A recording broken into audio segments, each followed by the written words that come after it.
Yo, Thought Warriors. What is up? Higher Learning is back. Woo! Oh, yeah, we are back. We're back. Refreshed. We're refreshed. Rachel is back in the Pepto-Bismol room. Very upsetting. We're back. Higher Learning is back. Look, you guys. Me and Rachel are going to do a little catch-up. We're going to do it after we jump right into the show this week, and I'll tell you why. Today, we have on James Turk, who is the lawyer for Isimemen Etute, who is the young man who was just acquitted in Virginia of killing a man named James Smith. You've heard the story. Jury acquitted a Virginia Tech football player, former Virginia Tech football player, who had been accused of fatally beating a man he says he initially believed from a Tinder match to be a woman. Rachel, you know the particulars of this one, don't you? Yes. Which particulars, though, are you referring to? How things happened. You've heard the story. Yes. Etute went to Jerry Smith's home. Yeah. Jerry Smith, who was, I don't know if posing is the right word to use, but also identified as Angie. Went there. They had, Angie performed oral sex on Issei. Am I saying that right? Issei or Issei? Issei. Issei. On Issei. And that's his nickname, by the way. His full name is long, but people have referred to him as Issei. Yeah. Issei goes back. I get to talks with some friends. His friends are like, hey, I'm familiar with who this person is. This person might not be who you thought they were. And so Issei eventually, a month later, goes back to the apartment of Angie. And upon that point, learns that in some way, learns that Angie is Jerry Smith, a man. At that point, and I don't want to get into the details too much, but at that point, Issei believes that Jerry is reaching for something. Issei punches him. He falls back. He continues to punch him and runs out of the apartment. And then a couple of days later, the police apprehend him. And then at that point, he was charged with a crime against Jerry Smith. Jerry Smith succumbed to his injuries and eventually passed away. Okay, so two schools of thought here. Prosecution believes that Issei became enraged when he learned that Jerry Smith was, in fact, a man and not Angie Renee, as he thought that he was. And in his anger, beat him to death. The defense argues that, like Rachel said, during that encounter, Jerry Smith reached for something. Issei Etute did not know what it was, and he beat him to stop him from reaching for it. He leaves and he passes away. Obviously, this case has exploded throughout social media, and it is something that people are looking at because it asks society a couple of questions. One question it asks society is, for people that believe that this was a straight up situation to where, you go find out that someone isn't who you thought they were. Obviously, we're not going to be living in a place where that gives you the right to murder someone. Not even murder someone, but physically assault them in any way. Right. You have another school of thought, to be honest with you, of people who look at it and they say, and by the way, I'm not just spewing this, you've seen this, that, hey, if you endeavor into that type of activity and behavior, then you got what you deserved. A lot of people feel that way. There was a lot of celebration from people who didn't even know that the defense raised a self-defense issue. Right. In this case, they really had no clue that the acquittal was based off of the jury believing a self-defense scenario. They think that a precedent was set to where you can't in any way bamboozle or mislead someone about who you are during a sexual encounter, or else you can beat the hell out of them and kill them. Right. There are a lot of people who believe that. Right. Before we bring James Turk on, who is the lawyer in this case, I want to ask for something from the audience.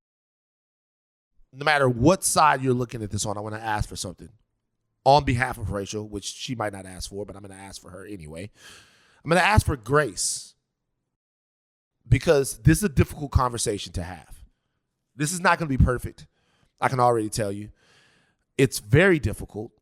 It's difficult for a couple of reasons. Number one, there's a young black man, an 18-year-old black man involved in this. And obviously, I want to see all 18-year-old black men in America thrive, be safe, and be happy, and be free. Mm-hmm. At the same time, my principles and morality denote that I have to stand in allyship with my community, which to me, my community is the black community. And in the black community, you have members of the black community that are LGBTQ. And so I have to, in allyship, make sure that we're advancing as people who help to protect them. Mm-hmm. Rachel, I'm sure you feel the same way. Yes.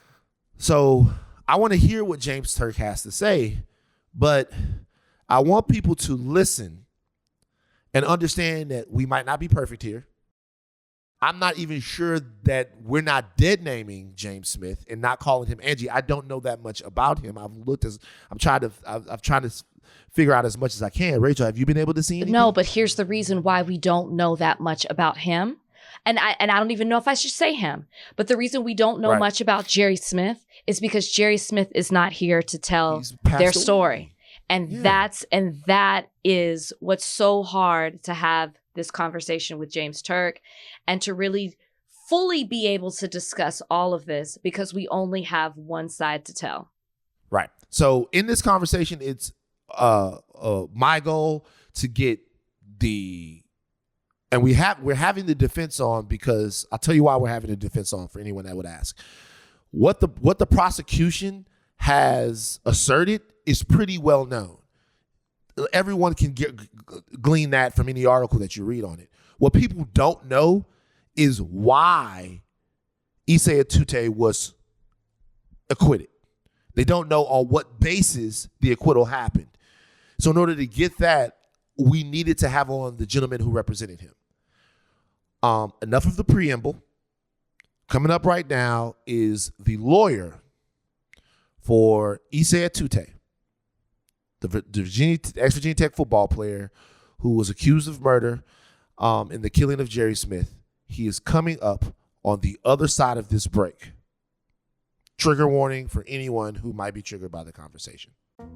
Yo, Thought Warriors, can you believe we are coming up on 2 years of higher learning? 2 years of random van-inspired questions.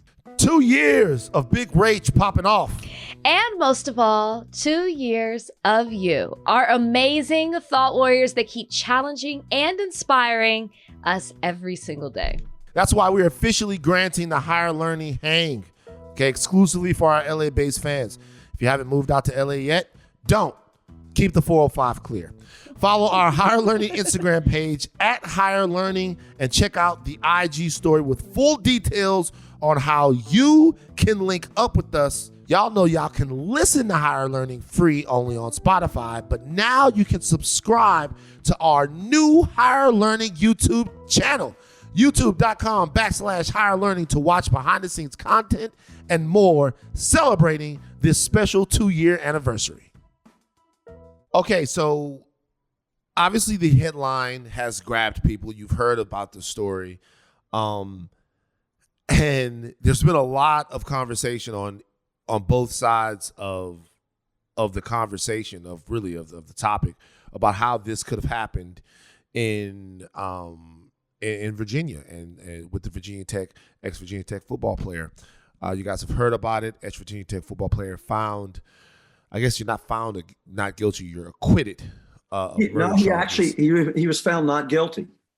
It's found not guilty. Okay. Right. Found not guilty of murder. And it's the same acquittal, not guilty, same concept. Sure. What we're trying to do here on the podcast is give people an understanding of exactly what basis he was found not guilty on. And we have a treat for you guys. We have the attorney in the defense who is on with us today, a gentleman by the name of James Turk. Look, James, there are people who are highly upset with the decision in this case, that look at the facts of the case as they have been presented, at least in what you can read in the article, and think, how in the world was this young man not convicted of this crime? they feel like it's a hate crime. It's not a hate crime. Guilty of a hate crime. Okay, tell me why people are wrong about this. Because people don't understand the facts, and the I guess the thought behind why it might be a hate crime is because a gay man was killed, Jerry Smith. However, this was not about killing a gay man who happened to engage in a sexual relationship with my client as he posed as a female. My client, Isimemen Etute, and Isi was, barely over the age of 18. He had just become an adult. And he was out on social media, Tinder, looking for some hookups. And he saw on social media there was a connection between he and Angie Renee on Tinder. Angie Renee then reached out to Isimemen Etute and said, how about let's get together and I'll perform oral sex on you. And so Isi and one of his friends went over one night, and Isi ended up receiving oral sex from a person who was dressed as a female, who had posted pictures as a female on social media sites, on Facebook, on Instagram, and had held himself out as a female by the name of Angie Renee. And there was an Angie Renee, but Jerry Smith had stolen that person's identity and used her photographs and posted as a female and posed as a female. And so Isi went over thinking that he was going to engage in a relationship with a female. She was wearing a hoodie. You couldn't see where, who she was. It was in Jerry Smith's apartment under his conditions, posing as a female, telling Isi, I can't show my face. I can't disclose who I am because I'm a doctor. But drop your pants and I'll perform oral sex on you, which he did. And paid Isi $50, as crazy as that sounds. And then Isi ended up receiving, and he had his doubts, I guess, to some degree, because one of his friends said, Isi, that was crazy. You don't know whether that was a female. It could have been a male, and he didn't think that it was, and his friends didn't think that it was either.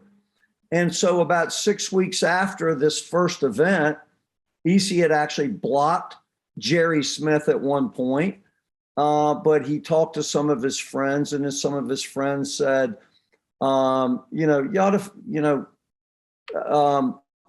this Angie Renee has reached out to me. So Angie Renee tried to connect with another young football player at Virginia Tech. And then he called Isi and said, you hooked up with this person? And Isi said, yes, I did. And he said, well, what's up with this, with this Angie Renee? And he said, well, I think it's a female. She's posing as a female, but I'll go over and we'll find out. And if it turns out to be a male, I'll simply run out of the apartment. And so that was the plan. And he went over with two other 18-year-old football players, went in the apartment, and met the same way, met at the door in a completely dark apartment, with this person wearing a hoodie, turned their back immediately as he walked in. I mean, this sounds so bizarre, but this is all true. And so Isi follows this person into the apartment again, and then the person says, "Okay, well, drop your pants." And he said, "No, I want to, I'm here for intercourse this time." And so the person then turns around and drops their clothing. EC feels around a little bit, said it didn't feel right, and he had a flashlight on his cell phone, pulled that out, shined the light in the person's face, and he said it was a man. And it was this person, Jerry Smith. And Jerry Smith laughed at EC. And I think Jerry Smith then started freaking out, and because he had been caught, and started reaching for something on the side, over towards the side of his bed. EC never saw a weapon or anything, but he was born and raised over in the Virginia Beach area. His grandmother's been robbed multiple times. He knows his grandmother keeps a gun under the bed. Rough neighborhood. EC knows, a lot of gun violence. And, he said, I was certain that this man now was reaching for a gun and was going to kill me. And so EC ended up hitting him. He fell to the floor, kept reaching for something, and EC hit him 3 more times, and then said that gave him an opportunity to run out of the apartment, and he ran out. And 2 days later, the police, after discovering that Jerry Smith had been killed, there was some video in the hallway of the apartment. A couple of the officers identified one of the football players. They ended up bringing him in the early morning hours and talking to him. And there we were. And so, the police questioned EC about what happened. He was fully cooperative, and gave the police, statements about questions that they inquired about. And they never did ask him whether or not he was in fear for his own life. They never asked him whether or not he was in fear of this person reaching for something. But EC got out of jail a couple days later and told his friends, a couple of the football players, that this guy kept reaching for something. And he had no idea, but there would later be a knife discovered over beside the bed. And EC had absolutely no way of knowing that a weapon was there in the very location of where Jerry Smith was reaching. So it was a self-defense case. This is not a hate crime. He didn't kill him because he was gay. He killed him out of defending himself in circumstances in which he feared for his life. Mm. So I know you just mentioned that when he spoke with the police the first time that he did not say that he was in fear of his life. And I'm assuming you're saying that because he did not mention to the police, your client, in his initial interview, that he thought that Jerry Smith was reaching for something. That's right. Correct? He didn't even mention that. That's correct. He didn't mention it because it wasn't asked by the police. But he did say that he hit him. He didn't say why. Is that what you're saying? He didn't. Right. In his initial interview, he told the police he hit them, but he didn't tell them why he hit them. That is correct. So you all pled self-defense in this case. My question is, when he punched him for the first time and he was on the floor defenseless, and he initially had, if I'm understanding the facts correct, he had 2 other friends on the outside with him. Why did he continue? Weren't 2 other friends outside in the hallway? They were outside in the hallway downstairs out of the apartment. Okay. Why did he continue to punch Jerry Smith? Because it's my understanding that every bone in his face was broken. No, that's an exaggeration. That's not the case. What were the extent of his injuries? He died of blunt force trauma to the face, and there was no weapon used. It was only his fist. And EC said, and what happened, Rachel, was during the altercation, he said that Jerry Smith had hit at him first. EC said immediately, the first he said he grabbed his crotch before that happened, and then he started reaching for something beside the bed. EC said he hit him one time in order to slow him down or to prevent him from reaching over beside the bed. He did not fall to the ground at that point in time. He fell back on the bed. And then EC said that he continued to reach for something over beside the bed. And at the same time, he swung at EC. EC said he hit him again a second time to prevent him from reaching and grabbing something on the side of the bed. He said he then fell to the ground. And then said when he was on the ground on his back, he continued to reach for something under the bed or beside the bed. And it was pitch black dark. This was in Jerry Smith's bedroom. He controlled the entire environment. You know, he knew what was there. EC couldn't see. Well, he had the flashlight. Well, he had the flashlight on the phone. That's correct.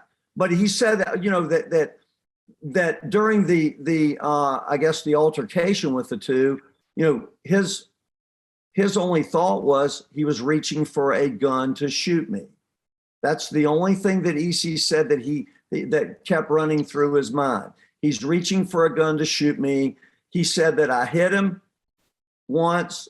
He fell back, hit him again. He fell to the floor and he was on his back, but he was still reaching and it was directly beside the bed. And he said he continued to reach for something under the bed. And I hit him 3 quick times. And the medical examiner said those hits were probably within a second, a split second. And then EC immediately says he got up and ran out of the apartment. Huh.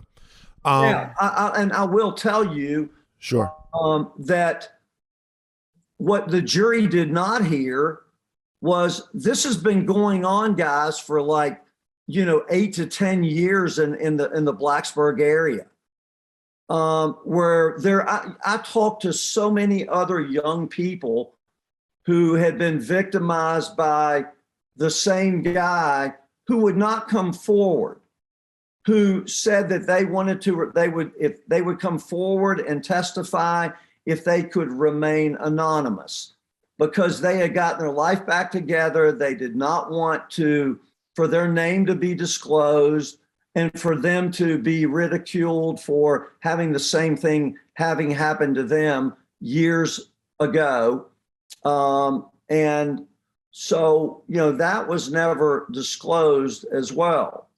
So when you say victimized, you mean that Jerry Smith, according to what you've heard, had a pattern and a history of posing as someone else in order to lure somebody into a sexual encounter, is what you're posing saying. As Angie Renee with the same name and the same pictures, and luring these young students, primarily targeting young Black males. So I have another question for you. Did Jerry Smith have a history of violence in any of those situations to where he was in any encounter with anyone?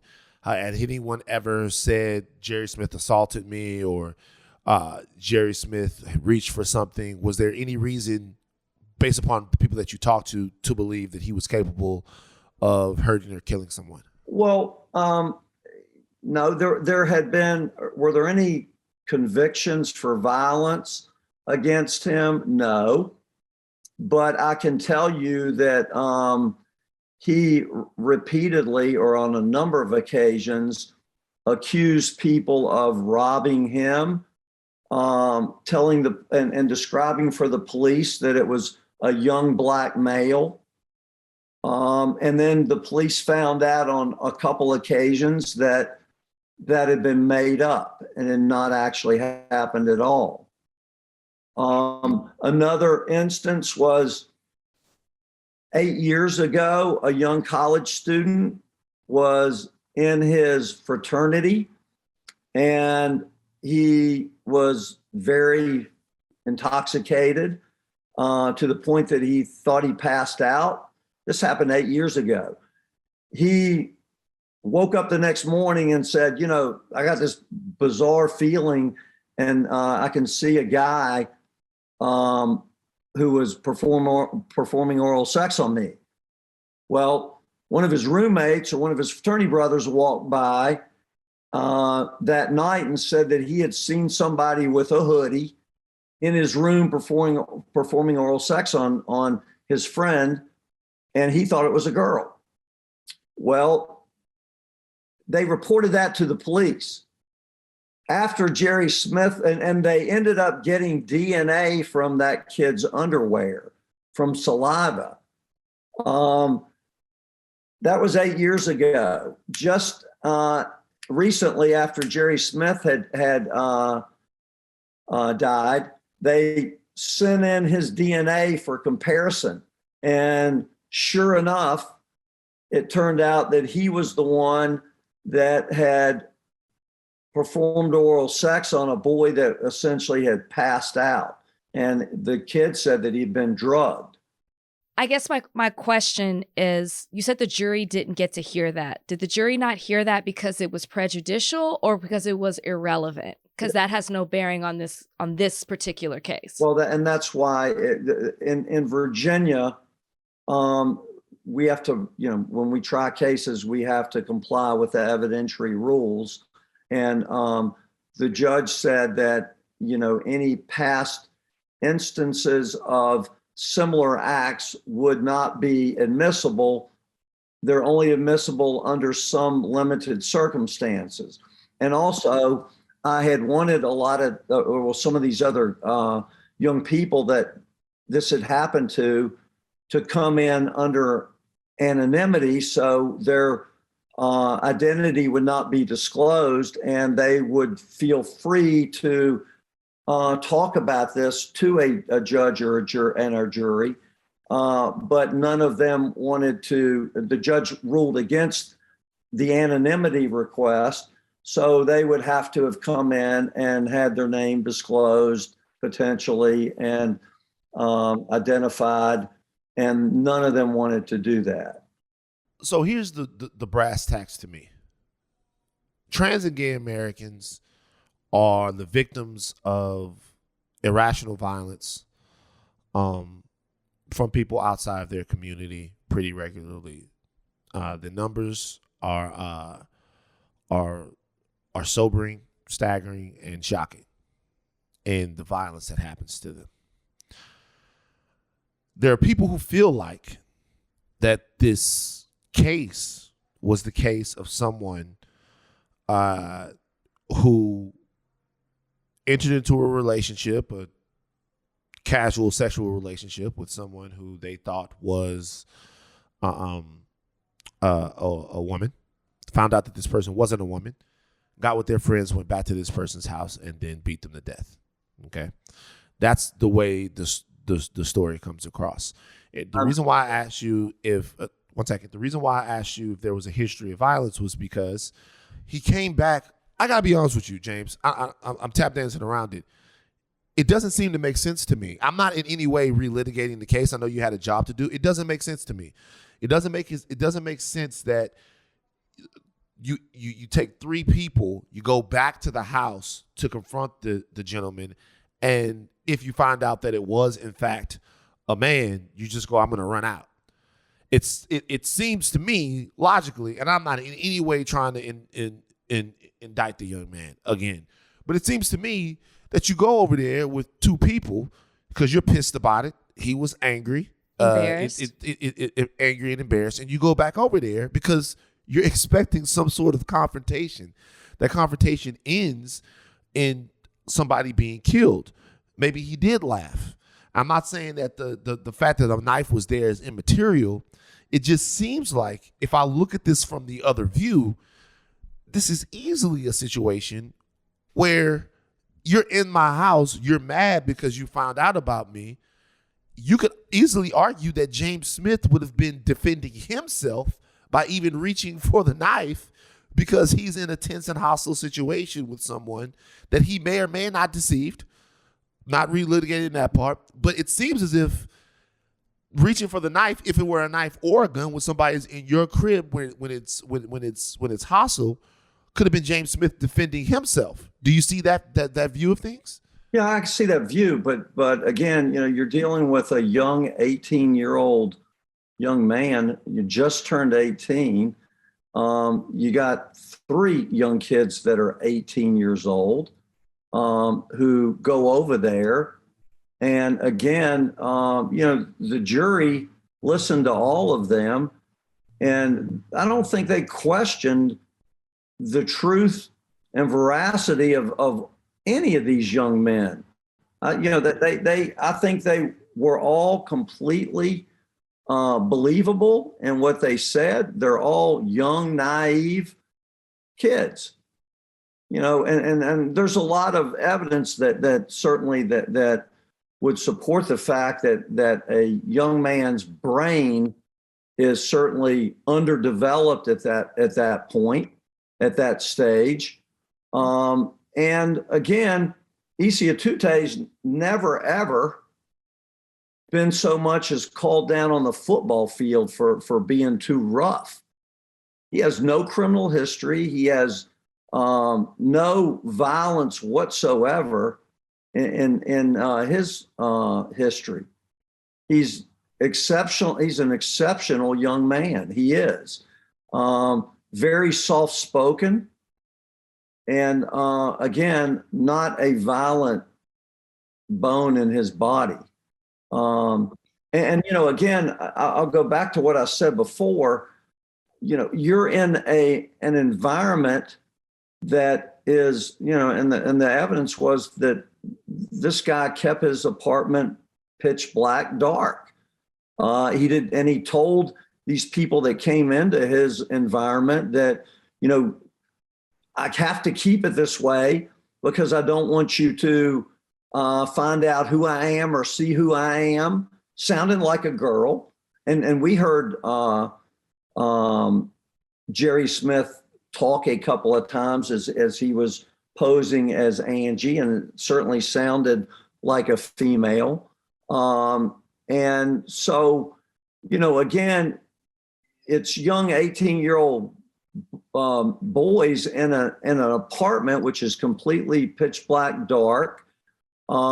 They can't see anything. It's the environment that Jerry Smith has set up, saying that, my name is Angie Renee. I'm a doctor. I can't disclose who I am. I don't want anybody to see my face and ruin my job. James, I have, I'll just ask one question. It's tough to piggyback on what Van is saying, is because I know one of the things that the defense argued was that there's a lot of circumstantial evidence on behalf of the prosecution. And that's mainly because Jerry Smith isn't here to testify. We don't have Jerry Smith's side of the story. We don't have Jerry Smith's word. We only have the word of your client. And just to add to what you were saying about him going into the dark apartment, he willingly walked into a dark apartment. He put himself in that situation, not once, but twice. My question to you is, there's a lot of violence within the LGBTQ plus community. And this case, and the reason I think that this ruffles a lot of feathers, and rightfully so, is because this case could possibly be setting a precedent. Absolutely. To more violence being, if I'm a part of this community, how do I feel protected and okay when I'm listening to the facts of this case or the circumstances of this case, and then your client is found not guilty?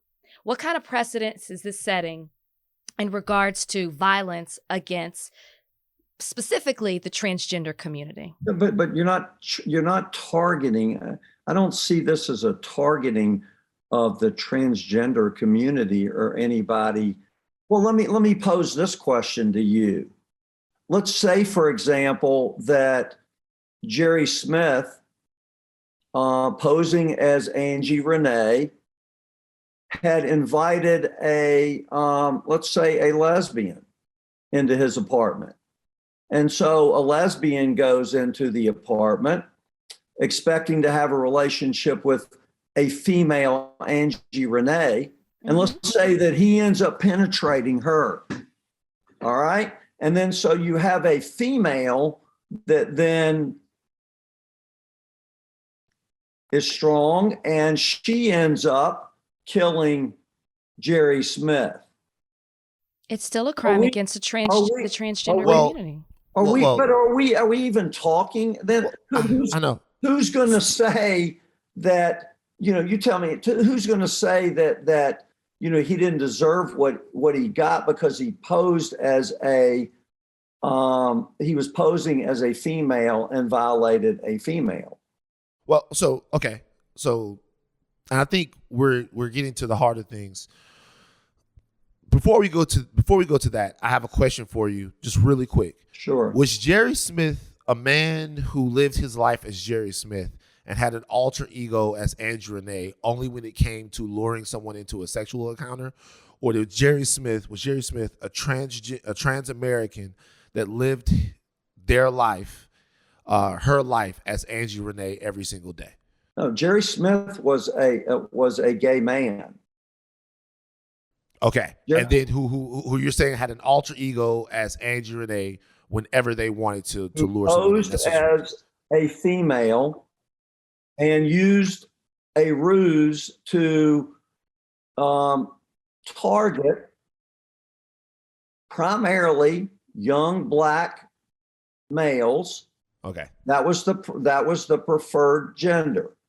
Okay. So let me ask you this. Mm-hmm. Do you in and of itself, do you feel like Jerry Smith was a sexual predator? I do. And I told the jury that. I do.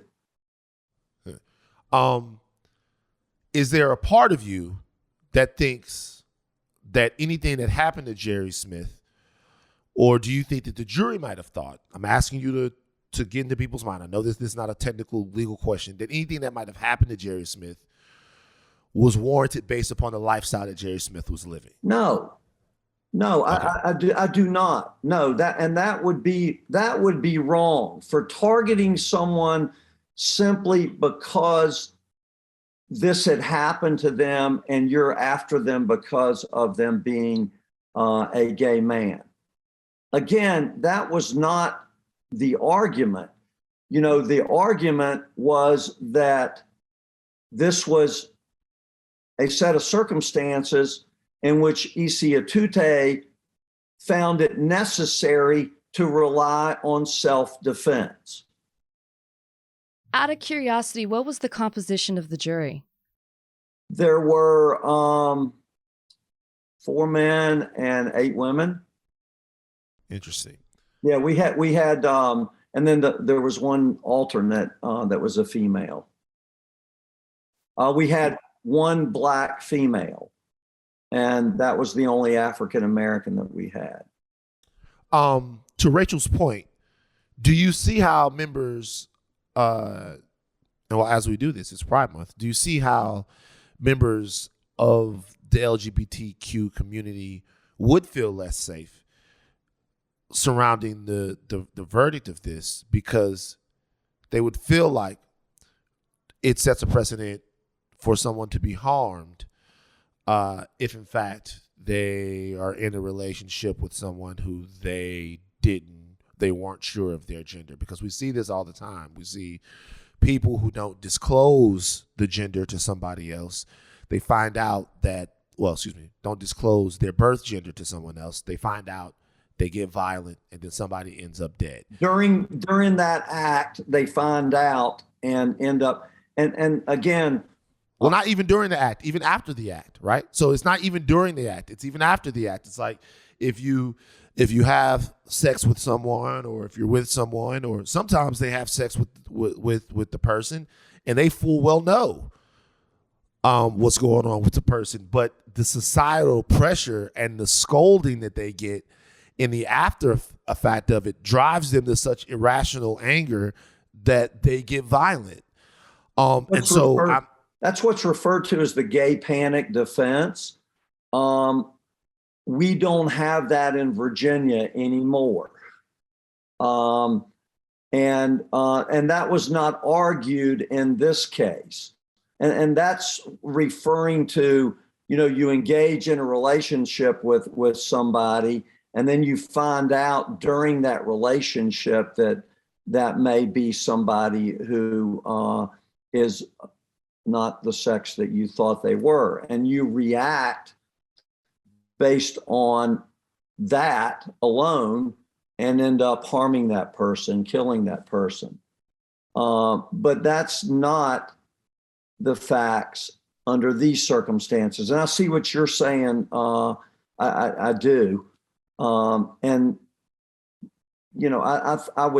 I would hope that under these circumstances, we also might learn that it's not right to engage in these ruses either, and target young people, because I will tell you, these young football players at Virginia Tech were on Tinder, and you know how that the Tinder works. Their interest was solely in straight females, and Jerry Smith was posing as Angie Renee, and the interest of Angie Renee was only with white, or not white, but with males.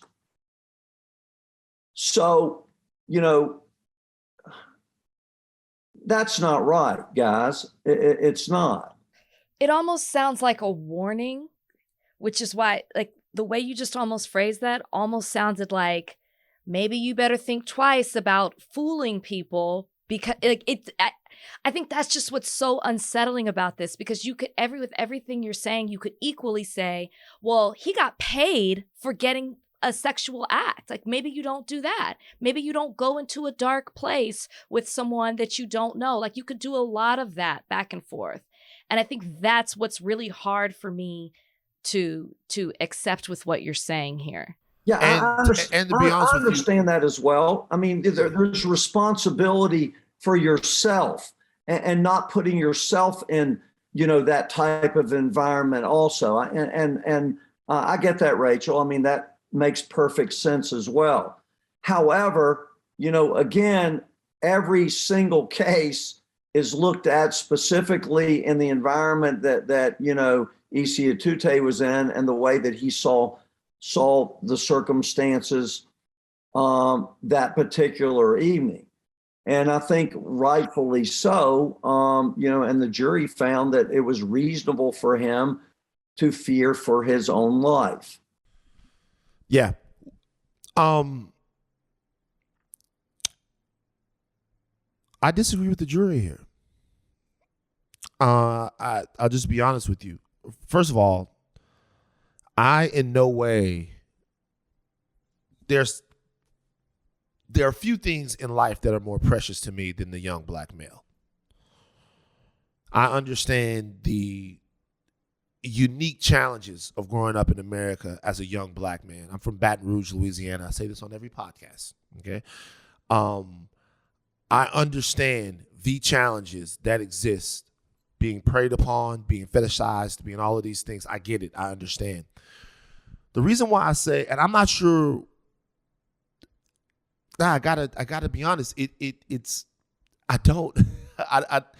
For me, the Pandora's box that's being opened is, okay, you shouldn't endeavor into these ruses. Fine. You should be honest about everything. You should be honest about everything. When you're trying to have sex with someone, and you're trying to do whatever with somebody, you should be honest. You shouldn't say that you play for a specific sports team or that you're rich. You shouldn't lie in any way or deceive anyone in any way to get sex from them. You should say, hey, this is what I mean. You shouldn't lie and tell someone that you have a big dick and then get them into a situation you shouldn't tell any lies, right? The question is, what ends up happening is, which lies warrant a violent response and which lies don't. Like which things are we going to allow manhood or toxic masculinity to denote? You can kill somebody for it, or you can even enter a situation where someone could be killed for it. And I think before we get to the self-defense part of it, which is really hard for me to reconcile, I'll be honest with you. We get into a situation where you shouldn't do that. Okay, you shouldn't do that. So then what? You shouldn't do that, and what does that mean? There are a lot of things that you shouldn't do. The question is, when is it warranted to have a response be, I'm going to hurt you? Is it warranted to have a response be, I'm going to hurt you if a gay man or a gay woman hits on you and you don't like it? Is it warranted to have a response if you see somebody from far off and you go, oh, I want this person. I go up and you start talking to them, you turn around and then you realize it's not who you thought it was? When is your view of masculinity or your sense of masculinity, when does that warrant you using violence? And before we even get to the self-defense part of it, that's why I don't think whether or not Jerry Smith should have been doing what he did is material here. He definitely shouldn't have been. And if you ask me whether or not he was a sexual predator, to be honest with you, if everything that you say is true, then yeah, he was. Seriously, absolutely. Yeah, he was. If everything that you say is 100% true, then he absolutely was. It's just a really delicate thing in trying to decide if he deserved to die. And it's hard for a lot of people.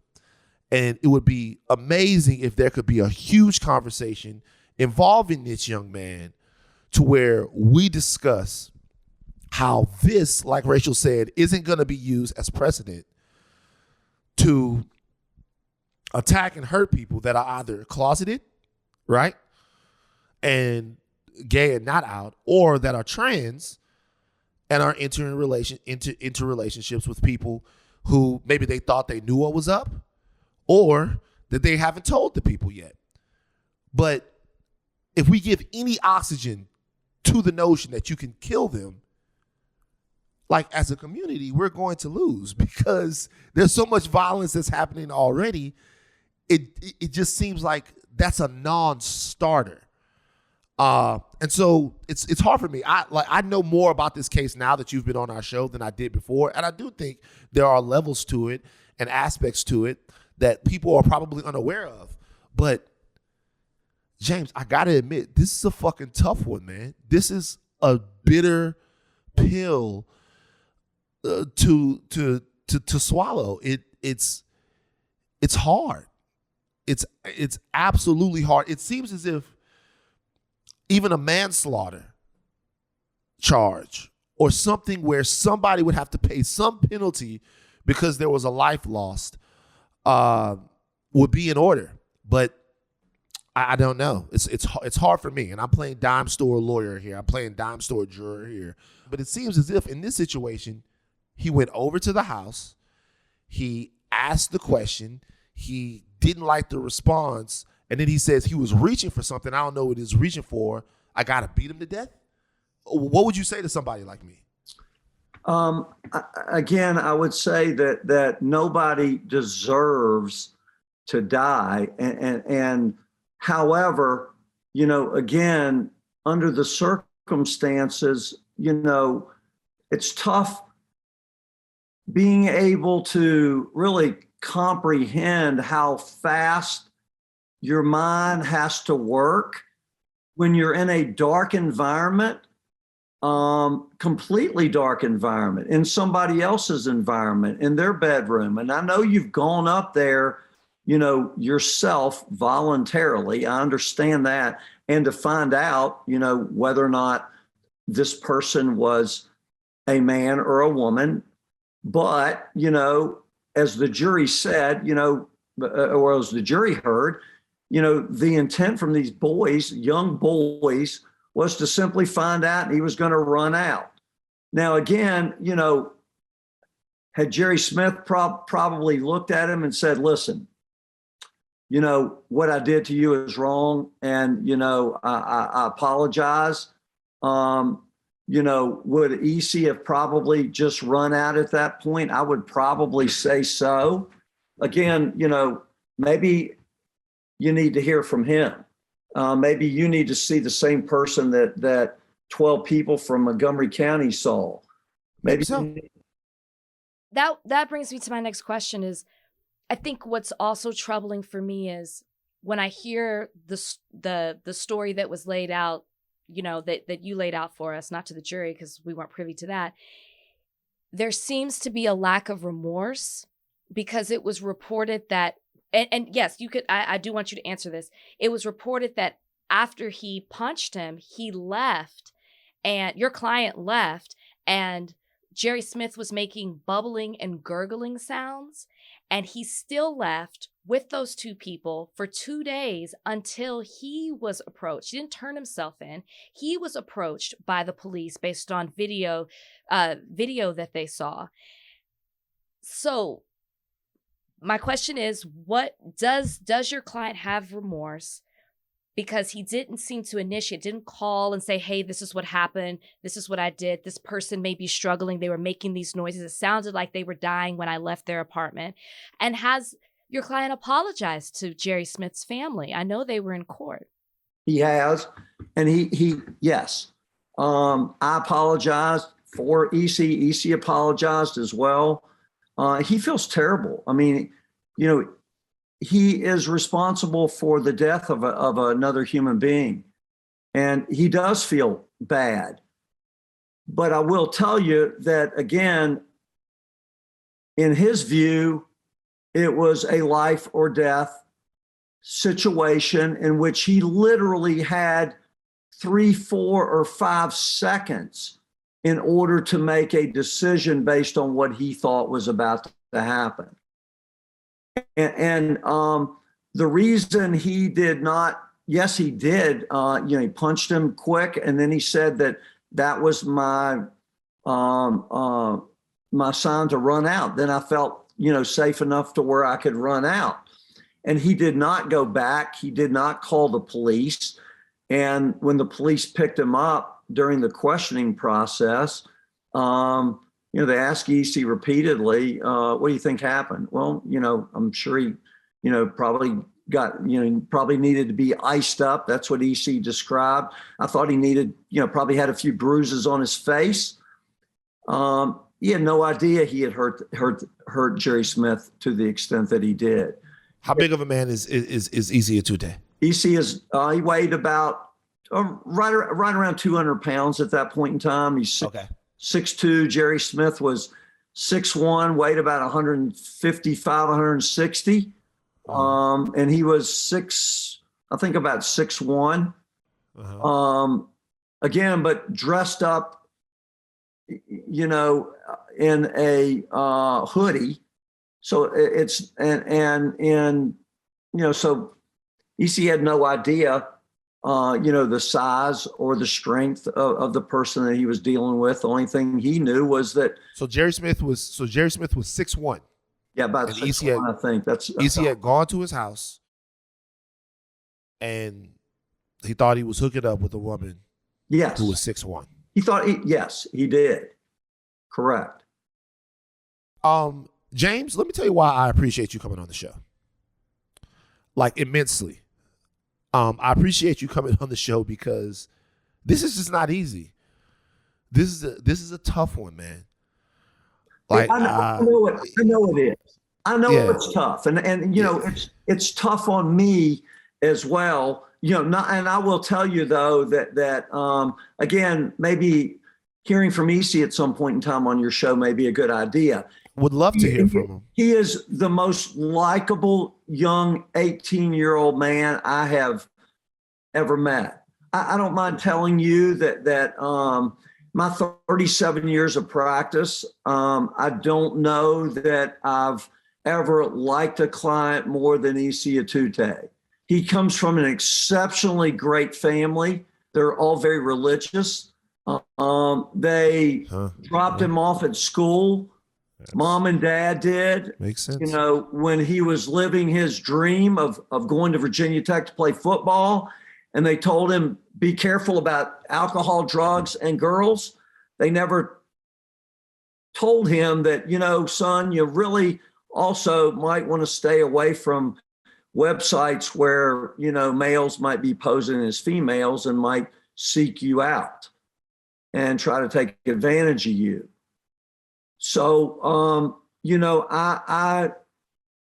I absolutely love him. I love him. He and his family.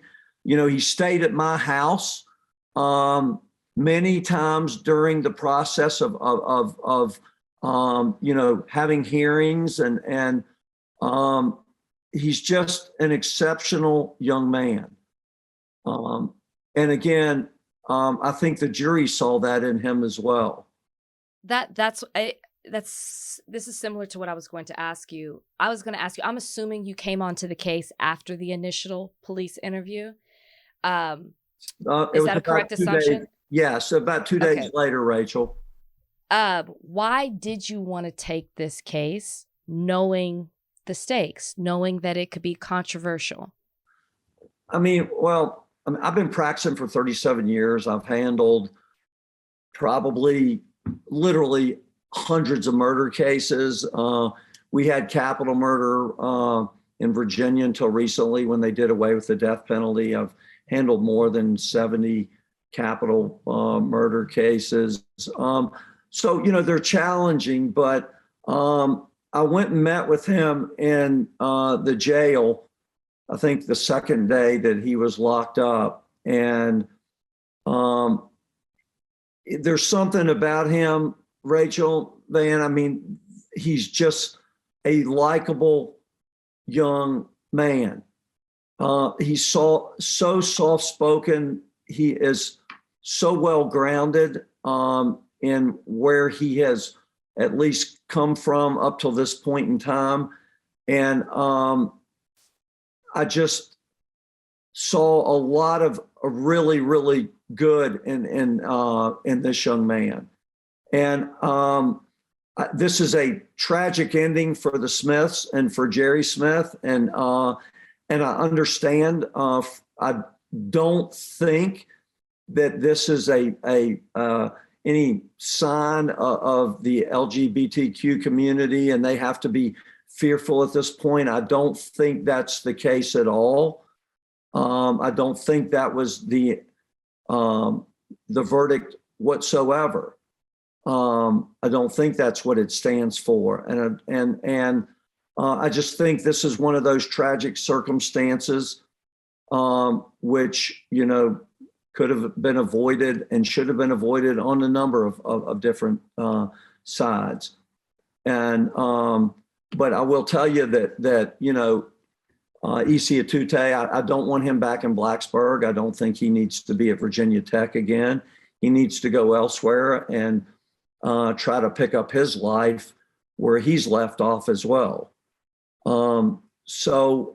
Again, I hope this is not any kind of sign or a signal, and anybody, treats it like that. It's just one of those circumstances in which I think a jury looks strictly at the self-defense issue. And was this a set of circumstances where, a 40-year-old man, Jerry Smith, who sought out, these young boys, and it was all in his environment, could this have been avoided? And,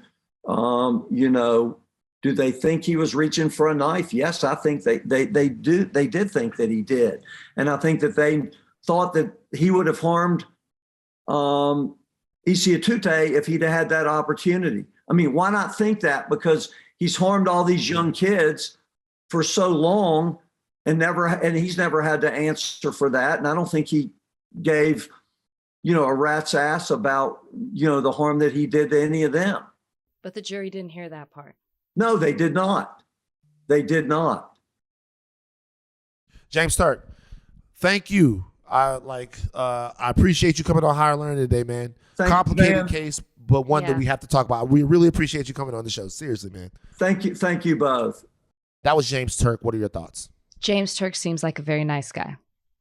I don't believe it.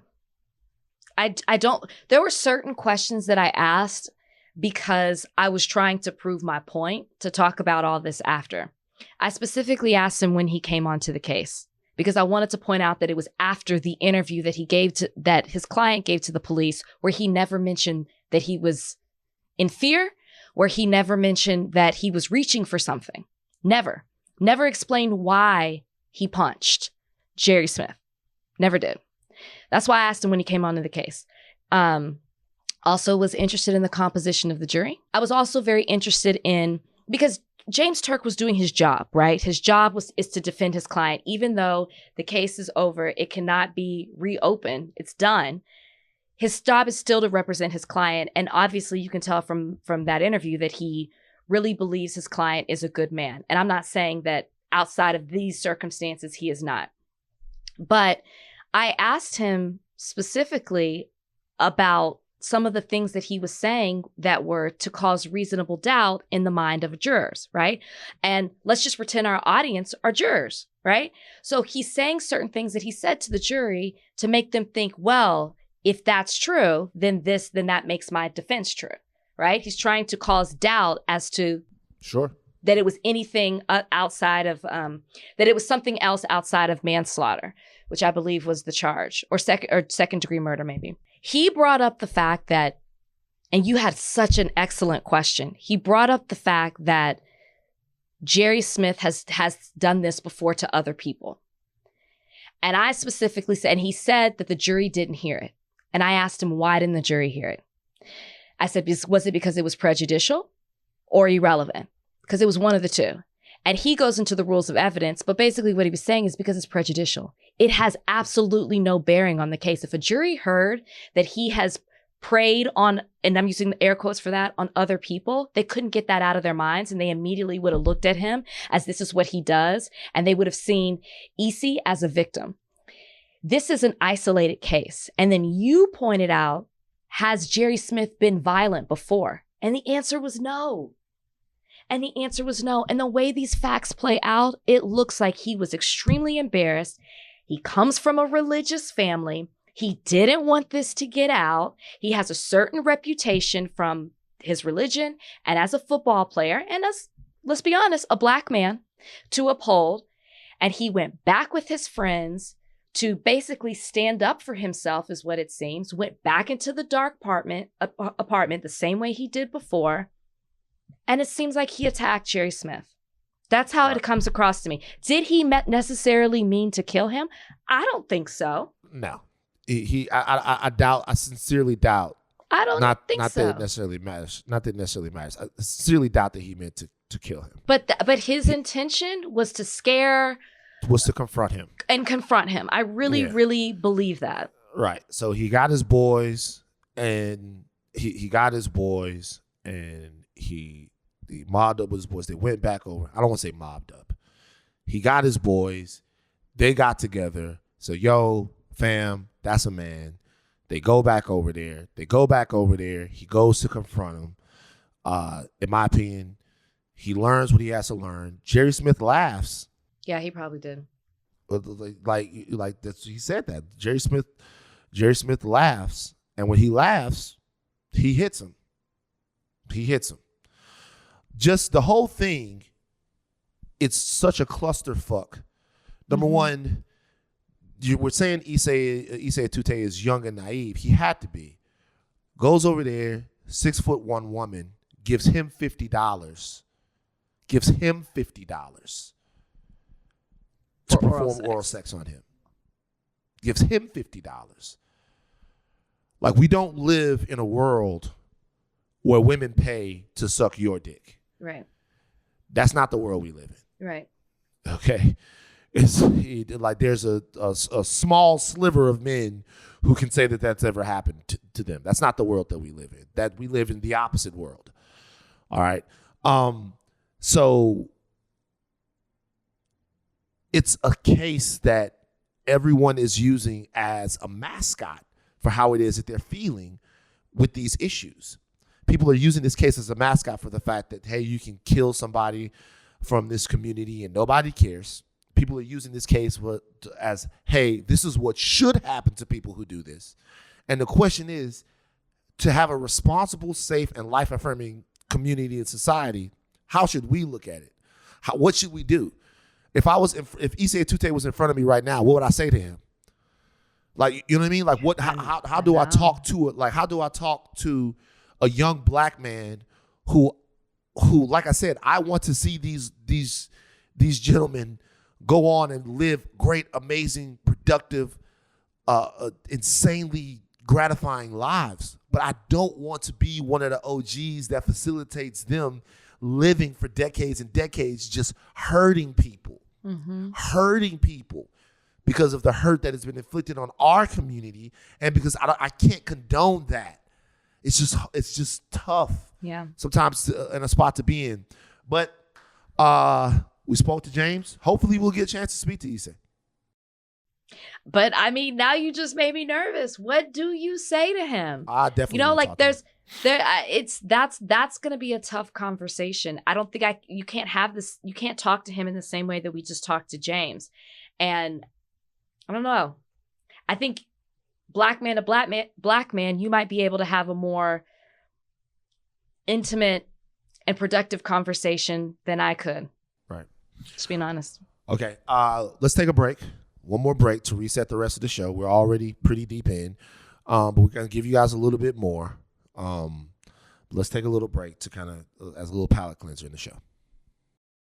Rach, I saw you out representing the AKAs on the. You know what? As somebody beautifully pointed out in the comments, Deltas look good in any color. Okay. Yeah, sure they do. They look good in any color. Mm-hmm. And I can proudly wear pink. I'm about to do another red carpet, and guess what? I got 3 shades of pink on. Okay. Wow. I can't help it that the color is in season. I still rock it, and I will throw this up every single time. I will throw up the Delta sign. Yeah. Every time. Eternal Ivy, huh? Wow. Wow. People don't even know what that means. I do know what that means. I know you know. Oh, but the people watching the show, aren't going to know what that means. That is the height of divine nine distance right there. That is the height of divine nine distance. The AKAs say it. They throw it out there. I love this. I always love this. I loved it because it's so cultural. This is the height. To me, these organizations are the height of black culture. They're part of it. They're the absolutely. I mean, think about how culture. we've literally celebrated centennials with these organizations. Of course, of course. Yeah. Mm-hmm. Speaking of, things that didn't quite go right, I'm sad, man. Why? Well, there is a lot to be sad about. It's a lot to be sad about, but it was cool to be sad about some shit that doesn't really matter. Mike and Lori broke up, man. That's whack. Did it shock you? Did it come? Because, we don't really cover couples news here, but apparently that one really rocked you. It did, man. I think people are split on it. Mike and Lori broke up. I wanted Mike and Lori to make it. I did too. I don't know what making it is, because we always say we want last. To make it means you want them to last. But last how long? In a happy way. What denotes lasting? I mean, that they don't break up and start dating other people. Okay, well, then no one makes it. Well, what do you mean?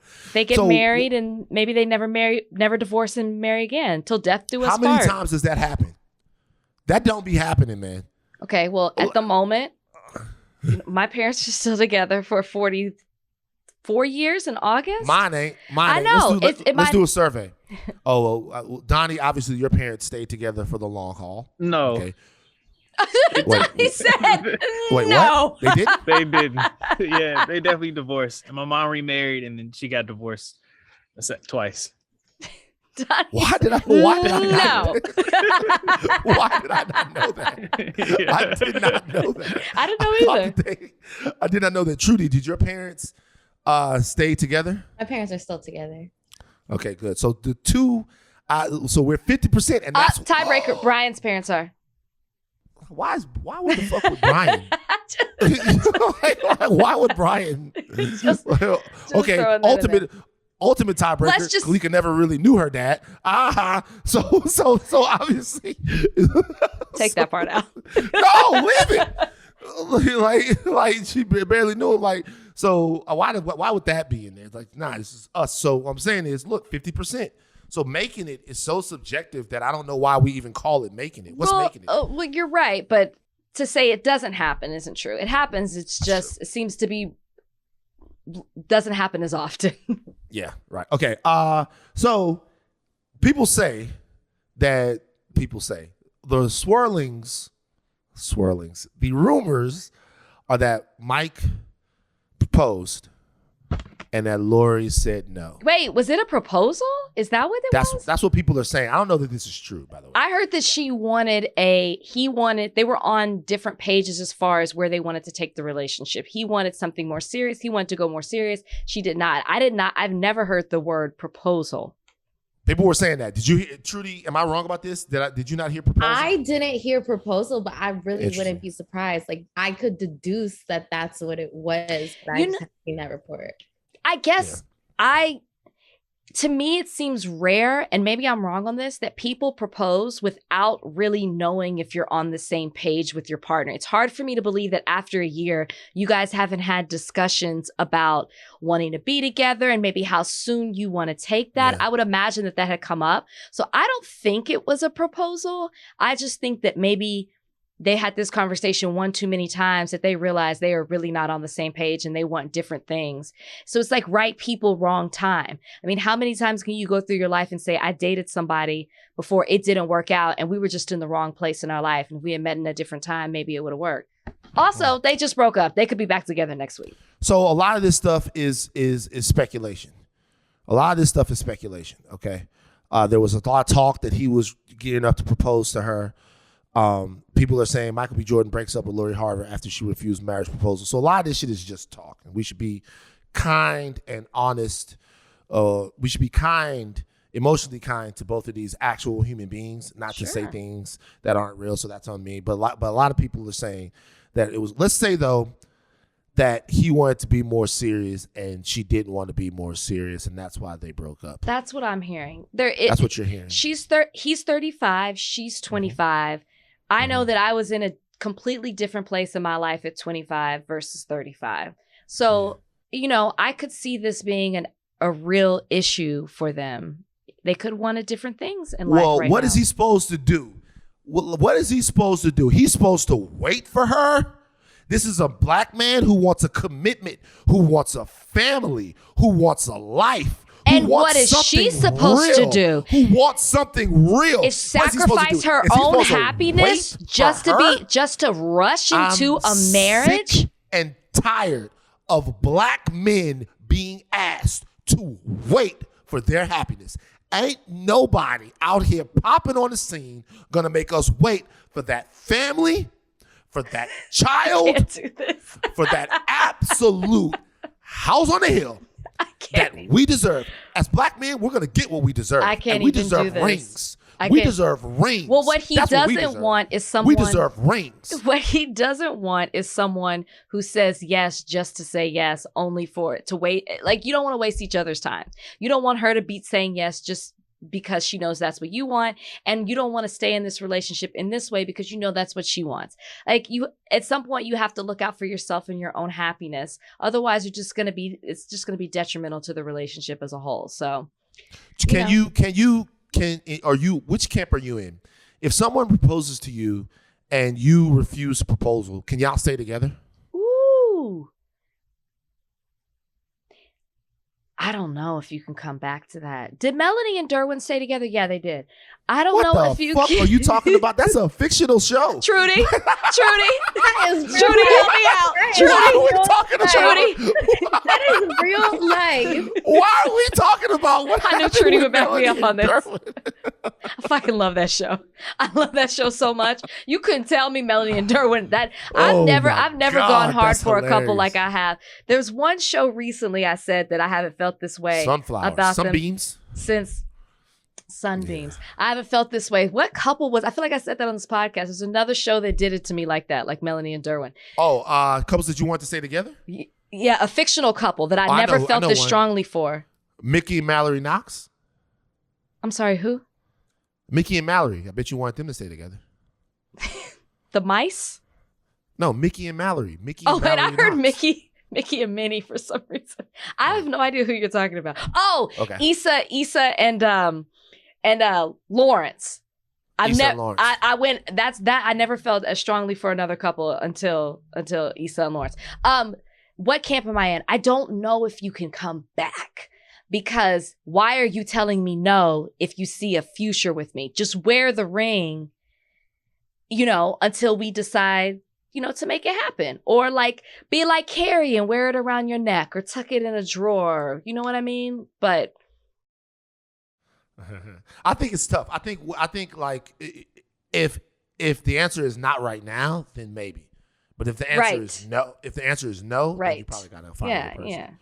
Speaking of marriage, did you see this this Disney employee who Disneyland Paris who jumped in the way of somebody getting proposed to? Did you see this? Yeah, it's just, yes.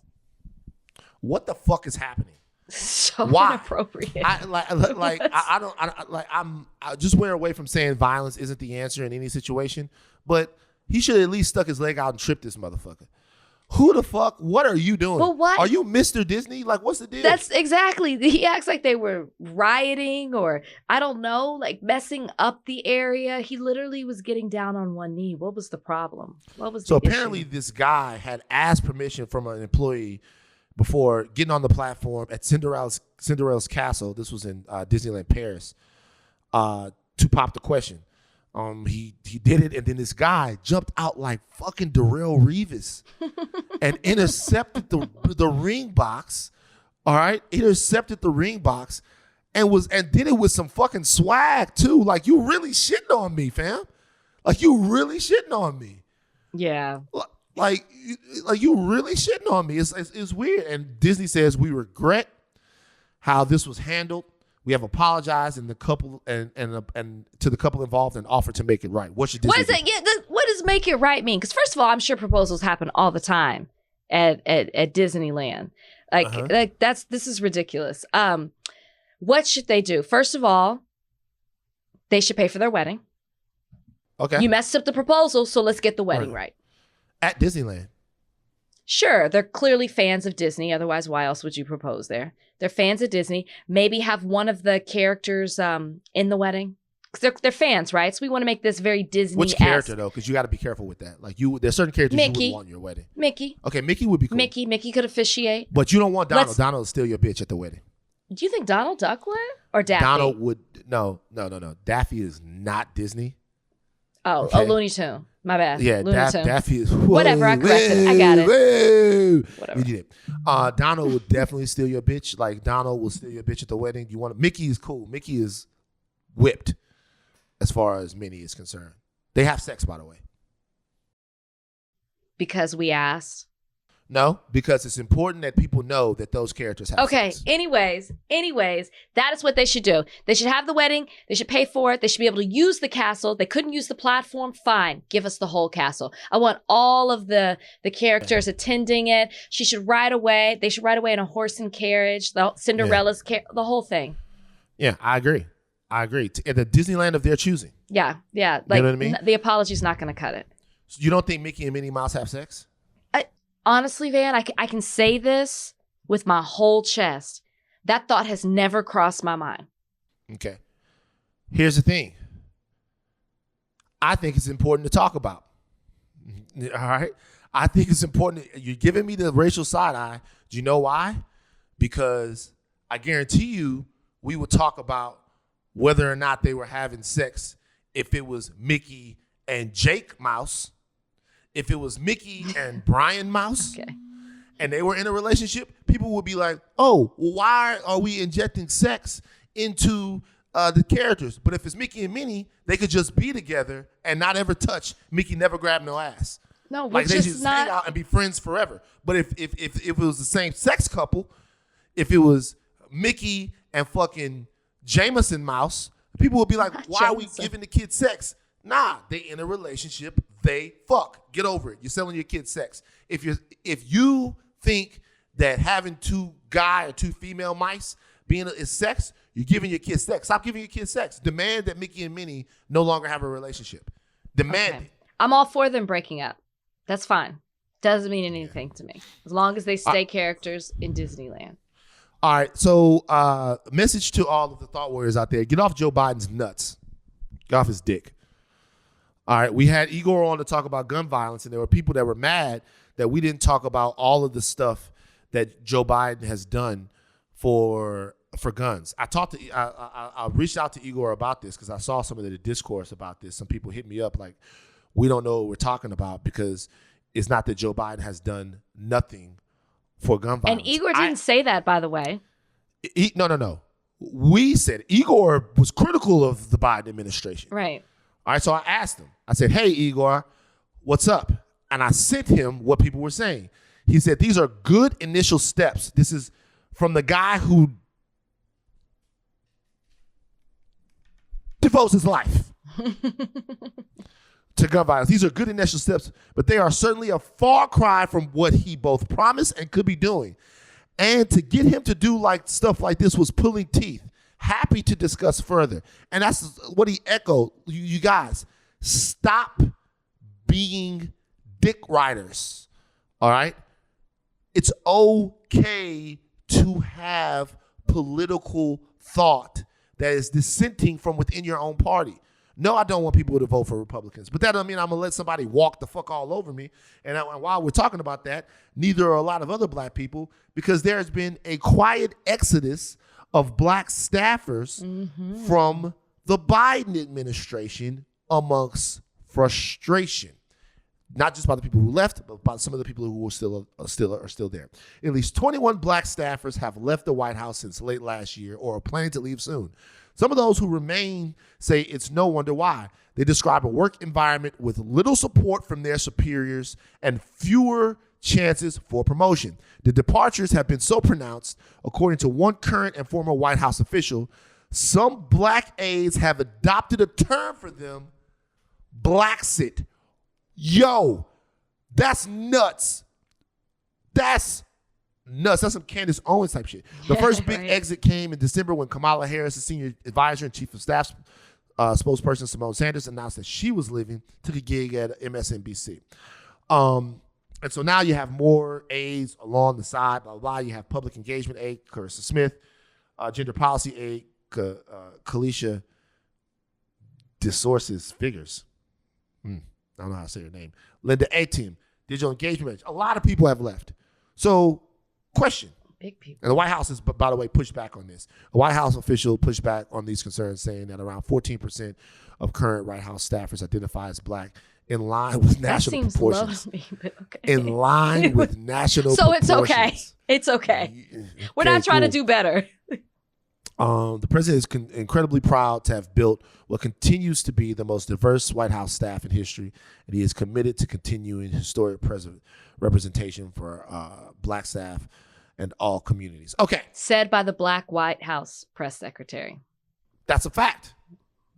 Black White House secretary. She's in the 14%. Black lady vice president. Other blacks that are involved in decision making. What do you make of this story, Rachel? What do you make of the idea that black Americans, some black Americans, are unhappy with President Biden, which I'm seeing more in my friend groups and circles? What do you make of the idea that we shouldn't criticize publicly President Biden?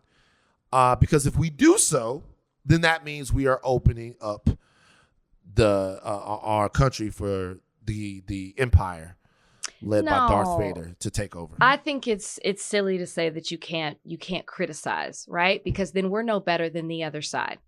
You have to hold people accountable for the things that they said that they were going to do in office, because we're the people who actually voted you in, because we have certain expectations of things that you're going to do or at least attempt to do. So I think it's wrong to be able to say, oh, you can't say anything for fear of what the other side may do with that. That's not right. Because you could that goes both ways. But when I see all these people, the Blacksit from the White House under the current administration, it's not even to me just what we're seeing or the lack thereof from the administration, I'm like, what's happening behind these closed doors? Because usually it's like, if you see something wrong, you want to stay around to help fix it. But it must be so bad of what we're not seeing internally that you don't even want to stay to do better. I mean, these are huge positions. These are White House positions. I mean, you have a chief of staff on this list. Simone Sanders left it to go to MSNBC. I mean, this is big. These are big positions in addition to the others I didn't even list. 21, you guys, 21 so far. To me, it just speaks to what is happening that we're not seeing, that you don't even want to tough it out so you can do better for Black people under this administration. It's got to be really bad. Blacksit. Look, I think that there's a way to criticize people that are on your own team. There's a way to criticize Black people, right? There's a way to criticize Black people that are, number one, I do believe that, see, I'm about to contradict myself here. Go ahead, do it. I am sometimes anti-criticizing prominent Black people. Not criticizing. I don't like to see prominent Black people have. Totally. They know that. BLM. Yeah, to have these shut up. To have these fights publicly because, and you know what? And by the way, I'm glad you bring up BLM. I'm glad you bring up BLM. Thank you, Rachel, for sparking that in my brain. Why on earth would you be more willing to criticize BLM? This is true. Than you are to criticize Joe Biden? Why on earth would you not sneeze at criticizing Black Lives Matter for things you believe that they're doing improperly or shadily, but you, for some reason, don't want us to criticize the president, Joe Biden, for things that we believe he should be doing or is doing wrong? What's the difference? Why are y'all so okay with criticizing actual Black people, but when it comes to the white man that's up there that's supposed to be doing his thing on your behalf, you're so afraid of that?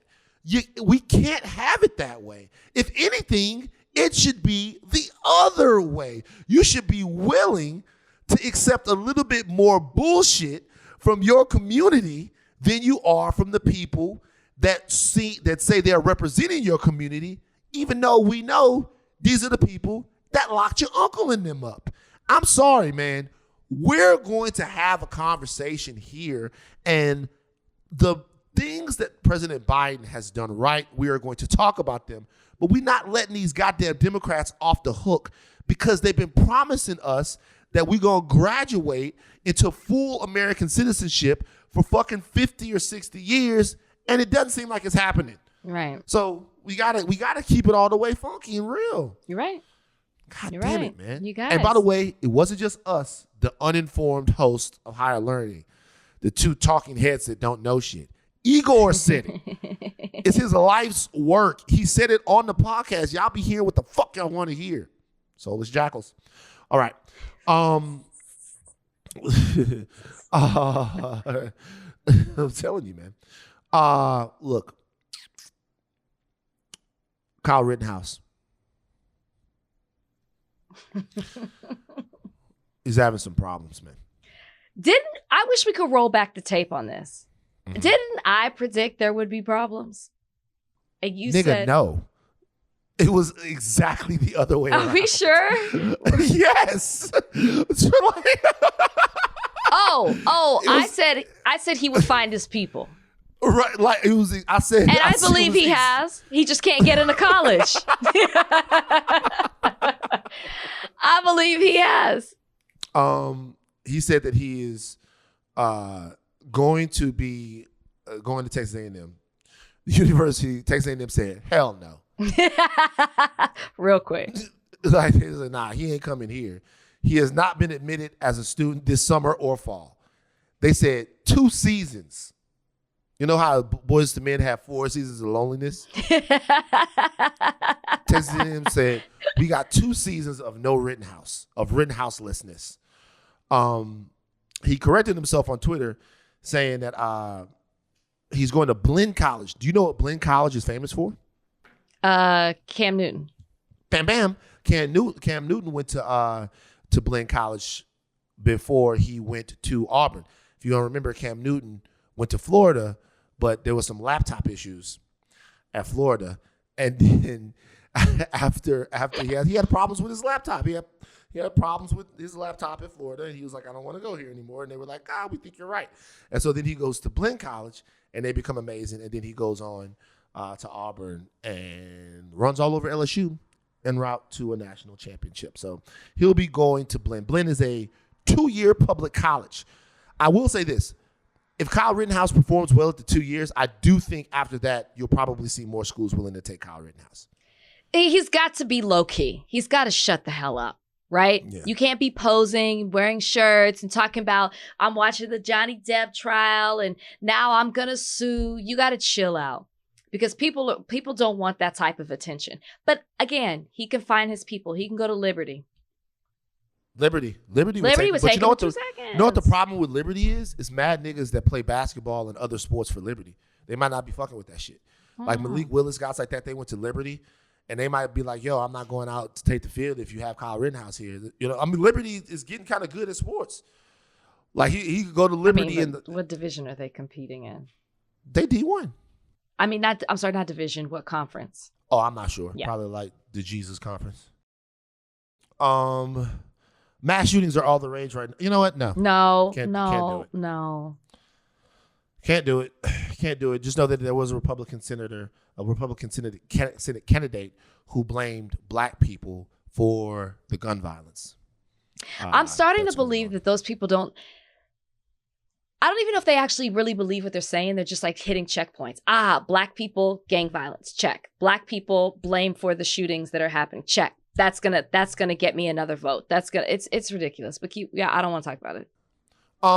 Did you see? I don't know if you saw this. I was wondering what you think about this. Did you see that Killer Mike had Herschel Walker on the show? I just saw a picture of it. So I was not going to click. I listened to it.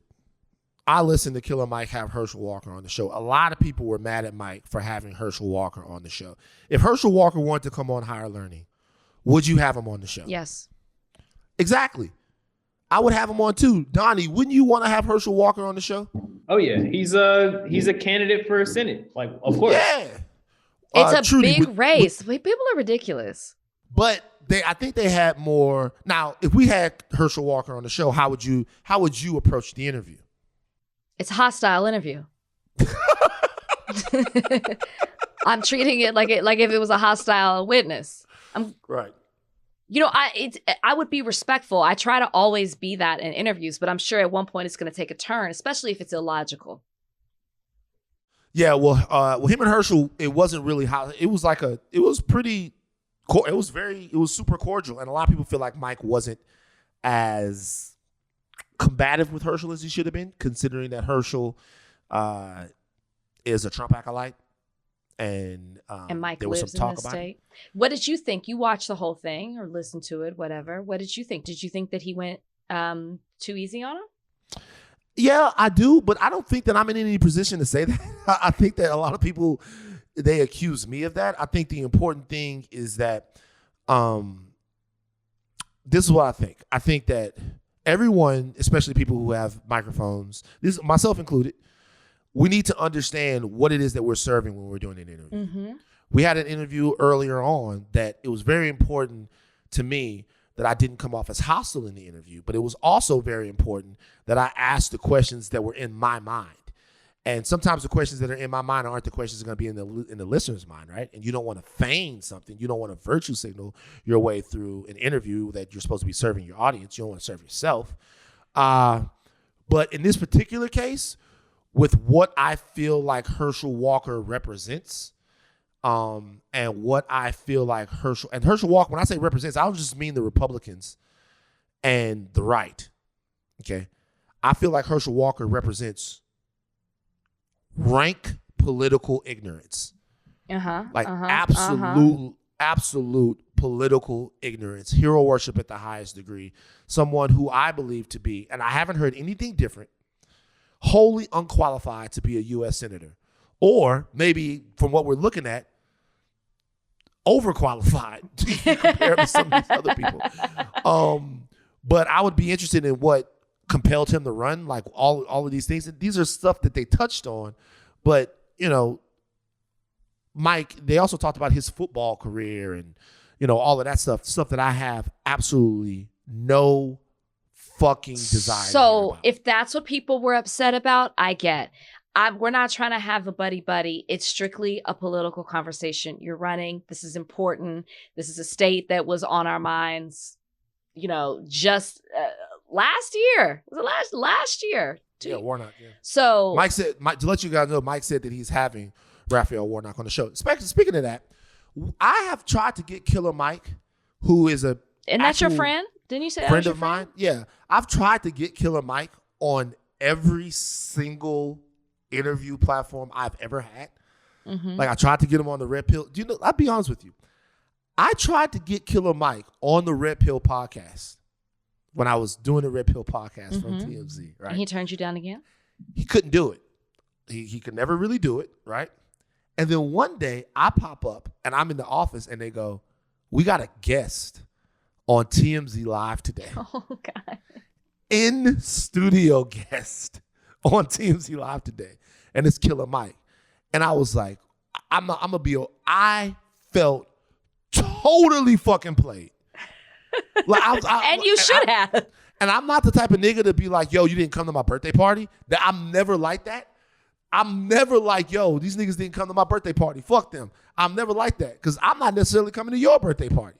But I felt like, oh, we would like to have Killer Mike here on Higher Learning. I asked him. He said he would do it. It just depends on the schedule. Mm-hmm. It's always a schedule thing. He made time to come in and be on TMZ Live. Maybe it's you. I love it. I love you, Mike. Maybe it's me. Maybe Mike don't want the smizzo, the mesquite. Maybe Mike don't want the mesquite. There's not really going to be that much smoke. I love the brother. But, and I appreciate, you know, what he does. And I appreciate the fact that me and him don't agree on a whole bunch of fucking shit. But eventually I got to get on the podcast, man. You know, so we can talk about all of this goddamn shit. There's one thing that we have to do before we leave. No. I gotta go. Donnie, I see it says sharing computers.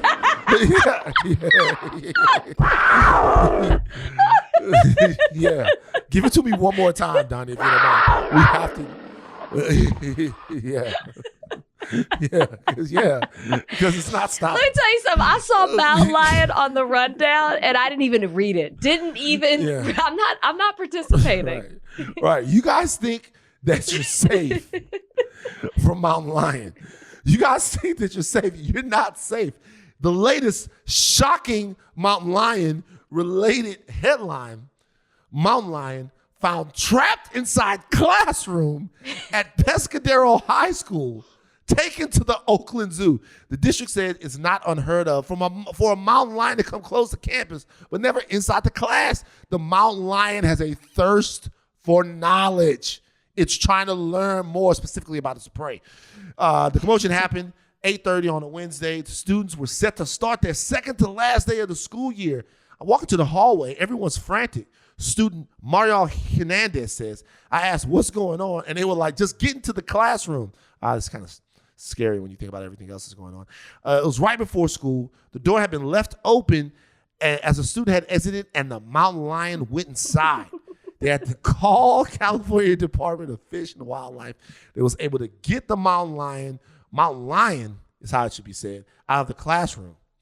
The animal was skinny, but seemed healthy. It was taken to the Oakland Zoo, where officials determined male mountain lion is 6 to 8 months old, a baby one, and weighed about 24 and a half pounds. Badly fractured tooth, poor little bastard. Eventually need to be taken out. That won't happen until he's recovered a bit. He's too young to survive on his own, so he'll be placed at an accredited zoo where he will make a full recovery. Shout out to them. They're saying right now that cougar videos and sightings in Utah and in the West are increasing. They're going up. Wow.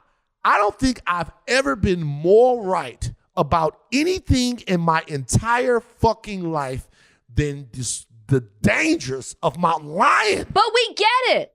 Okay? You have put the fear in me. I don't hike like I used to. Van, we get it. Nobody's denying you at this point. You're killing me. You're killing me. And the fact that every time we tell one of these stories, it chips away from me. It like takes something from me. It really does. Now let me tell you guys something right now. I'm sometimes hard on the fans of this show. I hope you guys all know that I love you so dearly. I really do. It's all love. It really is. But let me tell you one reason why I really love you guys. It's like family. We bicker, but at the end of the day, on Reddit, on Facebook, everywhere, we're family. I'm your big brother that sometimes gets on your nerves. And a lot of times things that you guys say, I do take it to heart. I do take it to heart and try to change it. But one reason why I love you guys is because whether or not you guys love me, hate me, or indifferent, if there is mountain lion content or a headline, you automatically send it to me. Like the brave, true thought warriors that you are. We're going to continue on this mission to let people know that if you have to pack a stick or a small flare gun when you're doing whatever you're doing, pack it.